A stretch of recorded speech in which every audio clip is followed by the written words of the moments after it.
আমি আজকে চিংড়ি মাছের ভাপা তৈরি করব। কিন্তু চিংড়ি মাছ কি বলুন তো, আমি একদিন আগে থেকে আমি ফ্রিজে ভরে দিই। ফ্রিজে ভরলে এই চিংড়ি মাছটা ধুয়ে নিয়ে পরিষ্কার করে একে কুটি। কেন বলুন তো, এর চিংড়ি মাছের ভেতরে একটা কালো শিরা আছে, সেই শিরাটা পরিষ্কার করে টেনে বের করে দিতে হয়। ধুয়ে কুটলে চিংড়ি মাছের ঘিগুলো থাকে না, ওই জন্য কালো শিরাটা বের করে দিই। টিপে ভালো করে টানলেই কালো শিরাটা ভেতর থেকে বেরিয়ে যায়। আমার অ্যালার্জি, চিংড়ি মাছ খাবো না, কিছুই বলতে হবে না। ওই কালো শিরাটা বের করে দিয়ে দেখবেন চিংড়ি মাছ খাবেন, জীবনে কোনোদিন অ্যালার্জি হবে না। তো আমি একে একটু কী করছি না, একটু ভাপা করব। তাই জন্য এই যে এগুলো হচ্ছে লাউ পাতা, হ্যাঁ, লাউ পাতা দিয়ে বাটির ভেতরে রাখবেন। দিলে কি হবে, সুন্দর টেস্টি হয়। এটা দিলেন, ঠিক আছে। এবারে আমি চিংড়ি মাছে দেব এই যে পেঁয়াজ কুচো, রসুন বাটা, আদা বাটা, লঙ্কা বাটা, সর্ষে বাটা, এই আমি দিলাম। তারপরে এতে দেব একটু ধনে গুঁড়ো, অল্প করে একটু জিরে গুঁড়ো দেবেন, লবণ দেবেন, একটু লবণ দেবেন।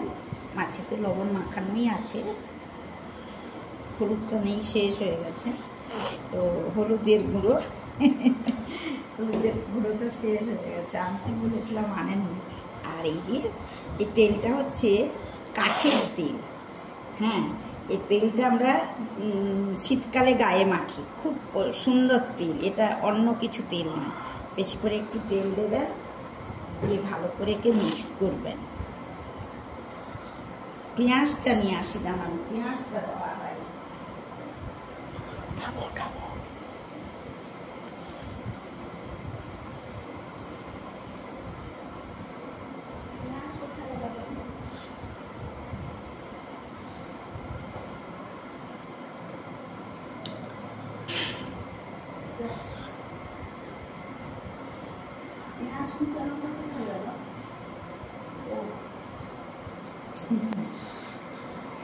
তারপরে এতে পেঁয়াজ দিয়ে দেবেন, পেঁয়াজ কুচানো দেবেন, ঠিক আছে।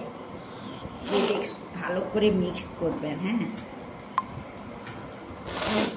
দারুণ টেস্টি লাগে। এই দিয়ে আপনার ভাত খাওয়া হয়ে যাবে। যদি বলেন তো অল্প স্বল্প পাঠিয়ে দেব, ঠিক আছে। দারুণ লাগে জানেন, আমি তো খুব খাই। ফ্রিজের ভিতরে মাছটা রাখলে কি হয়, তারপর দিন বের করে পরিষ্কার করলে, কোটা হলে মাছটা কি হয়, পরিষ্কার হয়ে যায় ধুয়ে নিয়ে কুটলে। কিন্তু চিংড়ি মাছ কোটা এমনি সহজ ব্যাপার না, খুব কষ্ট হয়। এবারে এইগুলো আমি মিক্সড করে এই লাউ পাতার উপরে রেখে দেব। এই জলটা দিলেই হয়ে যাবে।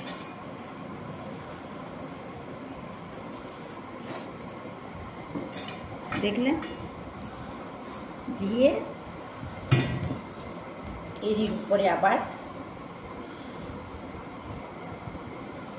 লাউ পাতা চাপিয়ে দেবেন। নরম নরমগুলো দিচ্ছি,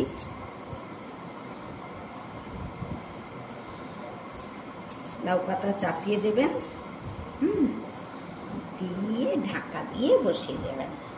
কত সুন্দর টেস্ট হয় শুধু দেখবেন। জানিয়ে রাখলাম, বললে আমি করে খাওয়াবো আপনাদেরকে, ঠিক আছে। রাখি এখন, ভালো থাকবেন সকলে।